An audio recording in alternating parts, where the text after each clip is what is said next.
Quand y a-t-il abandon du domicile conjugal? Le mariage impose une communauté de vie entre les époux. Il leur impose notamment de vivre sous le même toit. L'abandon du domicile conjugal consiste à ne pas dormir au domicile conjugal, ne serait-ce qu'une nuit, sans raison professionnelle apparente ou sans en informer son conjoint.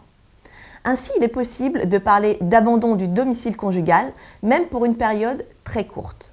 Pour la jurisprudence, il s'agit d'une rupture de l'engagement de communauté de vie qui peut être sanctionnée dans le cadre d'une procédure de divorce. Pour faire constater un abandon du domicile conjugal, le mieux est de se rendre au commissariat le plus proche afin de prouver le départ de votre conjoint. S'il apparaît que votre conjoint est parti définitivement, il est possible de s'adjoindre les services d'un huissier de justice afin de constater qu'il a pris ses affaires et qu'il n'y a plus rien au domicile. L'abandon du domicile conjugal ne constitue en soi ni une condition nécessaire, ni une condition suffisante au divorce.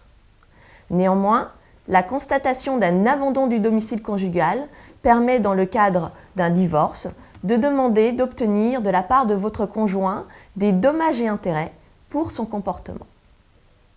Le départ du domicile conjugal suite à des violences ne pourra être considéré comme un abandon. En effet, un juge ne pourrait reprocher à une personne, sous la menace de coups, de son conjoint d'être parti. Dans un cas comme celui-ci, outre une plainte, il faut faire établir un certificat médical en se rendant auprès d'un institut médico-légal. Ce constat sera très utile pour une procédure en divorce ou même devant une juridiction répressive pour faire établir les coups dont le conjoint a été victime.